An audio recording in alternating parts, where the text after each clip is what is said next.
Ina, thank you so much for being with us here today. We have some questions. I have two segments actually. Segment will be called The Workout, although Okay. it's not intimidating, it's just a fun title. And our second segment will be The Boat Meeting, and those are questions that came from our member base when they heard that we were able to sit down with you. Sounds great. Can you define what biofeedback and mindfulness mean and how they relate to each other? Sure. So biofeedback is a way for us to learn how to regulate our physiological and mental functions to work together and to work in our best interest. So the purpose of biofeedback is to train self-regulation. So to train your nervous system to produce optimal activation to meet whatever challenge might be in front of you, and then to be able to recover fully once the challenge is over. And then mindfulness is a way for us to stay in the present moment and focus on what's under our control in that present moment and what's not. So biofeedback and mindfulness is sort of this great mix of goal-directed action and letting go. Right, so with biofeedback, we're learning how to make change.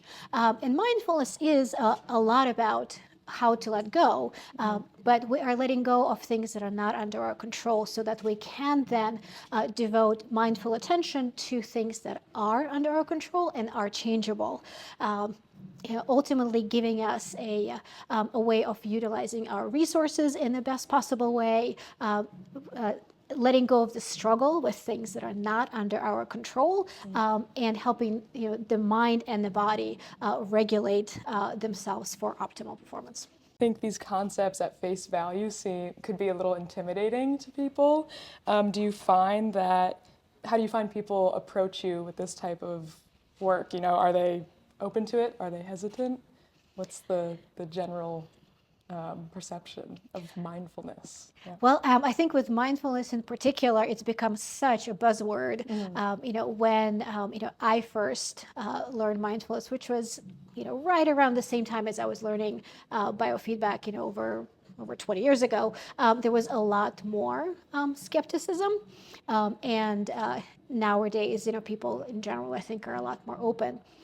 One thing I find about biofeedback is because it is so data-driven and real evidence of what's going on in the present moment in real time. You can see what your body is doing. You can see how your body is responding to whatever is going on in your mind or in your environment. It really helps people it helps sell the concept, both of biofeedback and mindfulness, because I can show them, look, when you're attending to the present moment mindfully, this is what happens to your physiology. And there is no better way of demonstrating that power. And when we're giving feedback for how the kinds of mindful changes that you're making in the moment, how that's affecting your physiology, people can then translate to like, oh no, and I'm noticing how it feels differently.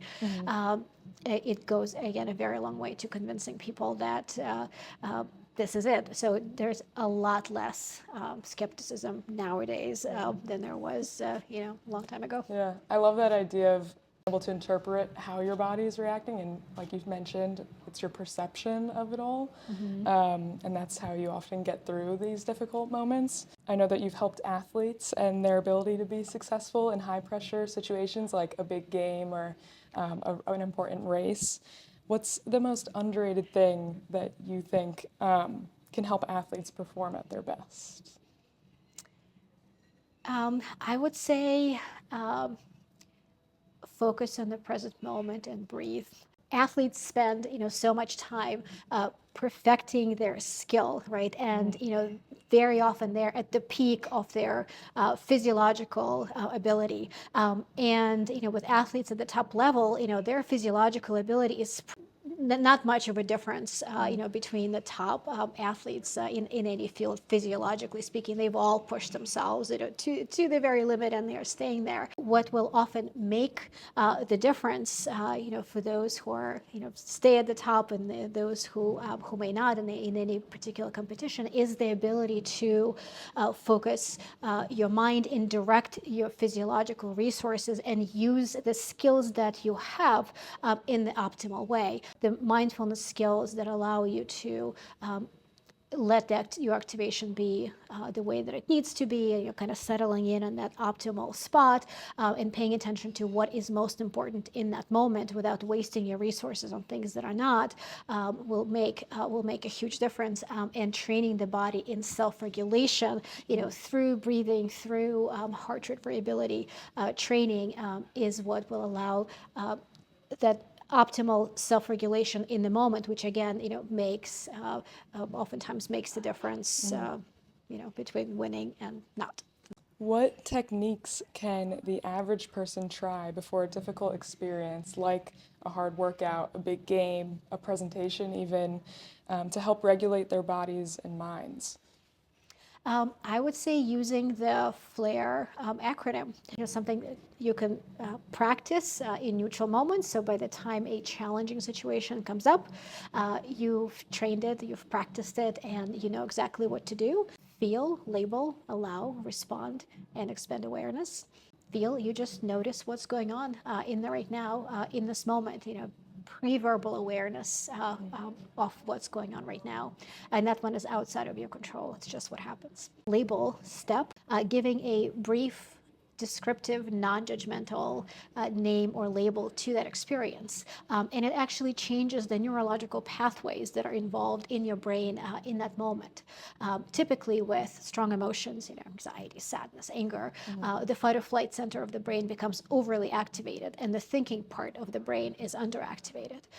But when we give our experience that short, non-judgmental label, that pattern reverses. The fight or flight center, it becomes less active, the thinking part of the brain becomes more active, and we're now able to better regulate emotion and choose our action, which is ultimately what we are aiming for. So that's the label part.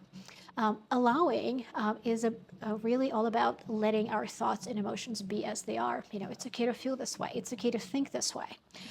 Very important reason for it is because we know from research that trying to control our thoughts and emotions or change them in some way in the moment does not work, and actually drains us of fuel and resources, preventing us from being able to then use that fuel for figuring out how to respond to the situation.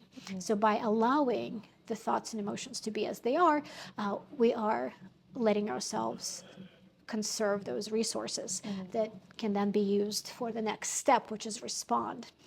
This is where we're utilizing that thinking part of the brain, utilizing all those conserved resources and energy for figuring out, okay, what do I do in this situation? How do I respond? What is in my best interest here?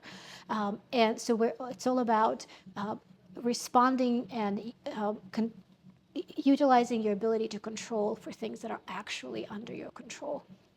And then the final step is expanding awareness. This is where we are moving away from a very narrow focus on the problem, where all of our experience is one big problem, right? Which of course can feel overwhelming and can be extremely difficult to figure out what to do and how to respond. So when we expand awareness away from the problem and more towards, here is the whole context. Yes, there is the problem, but there is also the person in front of me, and the sky and the trees and the snow, whatever else might be going on. And here's my breath, and here is my heartbeat, and here's my itchy nose.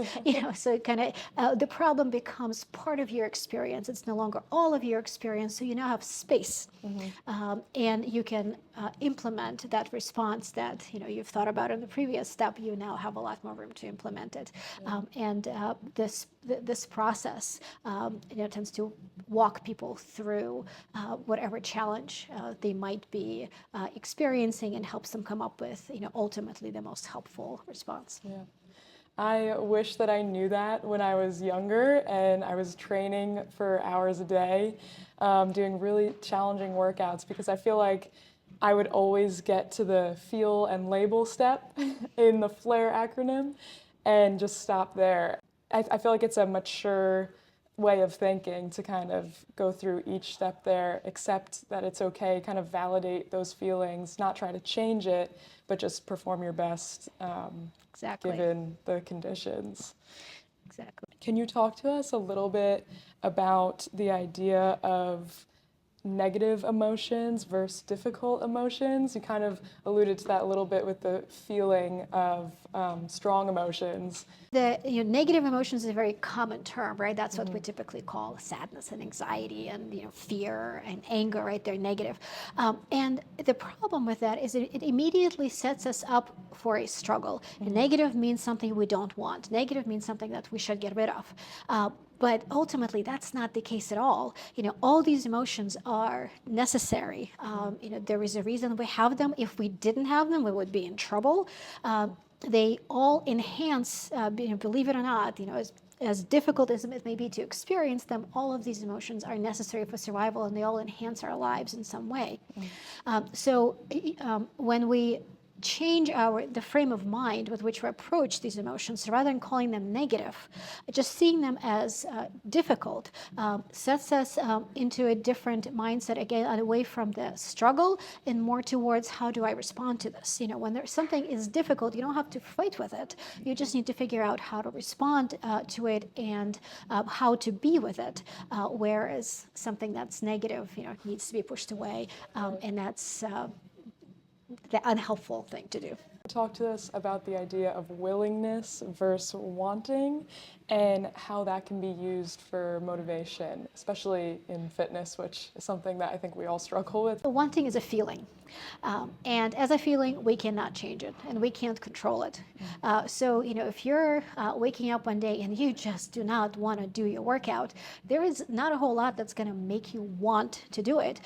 And for many people, that they get stuck right there. They often feel like they have to want to do something in order to do it.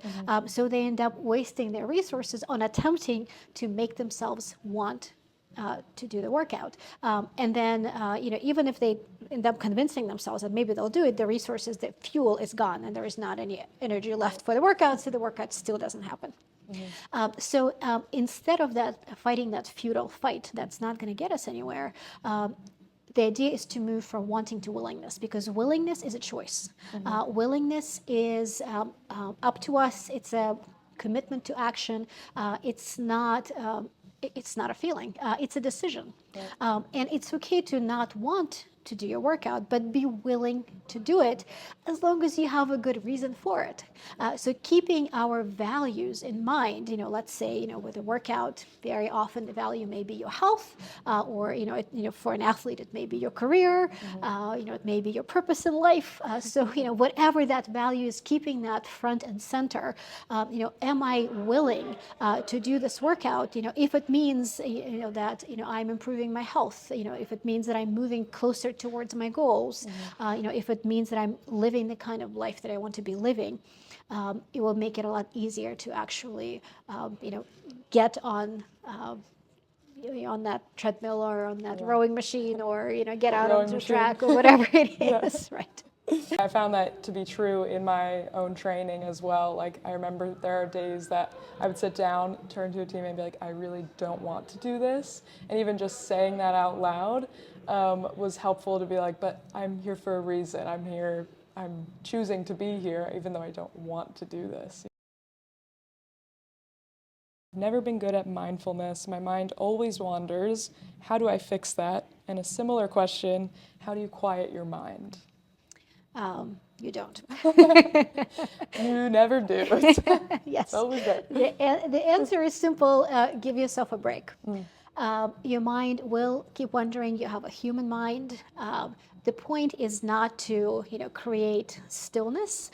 The point is to be able to let your thoughts come and go, so that you are not going with them. The point of mindfulness is not just, an empty mind with nothing in it. there there is a certain there's certain people, monks, very experienced meditators that may be able to achieve that, but for most ordinary people, it's not necessary, and most of us can't do it, and that is okay. Yeah. So the idea of mindfulness is to learn to see, thoughts and feelings as, kind of passing through. That we might become aware of them and letting them go. Have them come into our awareness and let them go without engaging, without going with where they might try to take us, without judging, without beating up on ourselves, but just observing how things are, having them come and go. When it comes to mindfulness, is there a way, or how can you start a positive feedback loop to find motivation? To practice mindfulness? Yeah. Yeah. Yeah. So when we practice mindfulness, sometimes the only way to do it is just decide, okay, I'm willing to try something new, and I don't know exactly how it's going to go, but let's do it for a minute, and let's see how that goes. And oftentimes, that minute goes a lot easier than you might think, and whatever fears you might have had, that didn't actually happen. So it feels like, okay, well, I can do this. And as you start to experience positive effects, motivation will come along. Like with many things, we often think about feeling needing to be there prior to action, which is not at all helpful, because again, feelings are not under our control, right? So very often people feel, when I feel motivated, I'll get to the gym. When I feel motivated, I'll get on the Hydrow. When I feel motivated, I'll meditate. And you're basically leaving this important action up to something that is not under your control, because, well, when are you going to feel motivated? How is that going to happen? So we need to flip that around. Once I get on that rowing machine and do a small workout, I'll feel more motivated to do another one. Once I've done a short meditation, I will likely feel more motivated to do it again, because I'm getting into the habit of it. I see how it works. So we have to start with what's under our control, and the feeling part of it is going to come along on its own terms. Right, yeah. I feel like that happens so often to so many of us, is we're waiting and waiting to be motivated, but that feeling doesn't ever come. It's from the action that we actually get to experience the benefit of whatever it is that we want to do, and then that's what keeps you coming back, right? Exactly. But any tips on overcoming the fear before a workout? I always get so nervous and have no idea why. So sometimes when we're experiencing fear, having no idea why, a couple things could be going on. One can actually be a breathing dysregulation. So when we are over breathing, breathing out too much carbon dioxide, which prevents the oxygen that we do have from going to where it needs to go, that actually feels exactly like fear. It feels like anxiety. You're feeling short of breath, your heart is beating fast, you might be feeling dizzy or lightheaded, it might be hard to think straight, your muscles might be tense, your stomach might be doing flips. And those symptoms are also symptoms of anxiety and fear. Prior to a workout, your body is preparing for action. And sometimes your breathing gets out of whack, for lack of a better word, and you start, breathing out too much carbon dioxide. You end up deprived of oxygen, and you feel these symptoms that your brain then interprets as, I'm scared and I don't know why. It might also be that that a bit of anxiety prior to a workout turns into overbreathing, because we try to over control our breath. We try to feel better by taking deep breaths that are not actually in our best interest, because we end up overbreathing, and again creating more of these symptoms. So the first thing I would suggest, and it can be fairly concrete, is do some low and slow breathing first, and see what happens. If your respiratory physiology gets better regulated, you will experience, your physiological experience will be less intense, and then it will be easier to figure out, okay, what do I do now? A flare can be a really good part of that, with breathing being part of your response. Rebalancing your respiratory physiology so that you can see, okay, am I willing to get on that rowing machine for a minute or two and see what happens. I love that you mentioned too, changing your perception is a big part of it, knowing that your body is giving you what you need to do to take on this difficult situation or workout or presentation. And so having that mental component too of just being like, this is supposed to happen and I'm okay. So important, because it feels like we're doing something wrong, or we're failing, or we're not normal, right? Yeah. And when we're just able to say, you know what, this is okay, I'm human, this is what happens, this is part of the process, and here's what I can do about it. You're immediately leaving that struggle behind. You're moving towards kinder approach to yourself, and it's much easier to then get motivated to do something, because you're not busy beating up on yourself. What is your response or best advice for someone who says they can't do mindfulness? Everybody can do mindfulness. Okay. Somebody might not want to, and that is okay. There are other things that they can do. But there isn't anybody who can't do it. The people who say they can't usually have some sort of misconception about what mindfulness means. Most of the time, it's the idea that their mind has to be still, or that they have to be completely quiet and they cannot have any thoughts. That tends to be the reason why people say they can't do it. Good news, that's not actually necessary, right?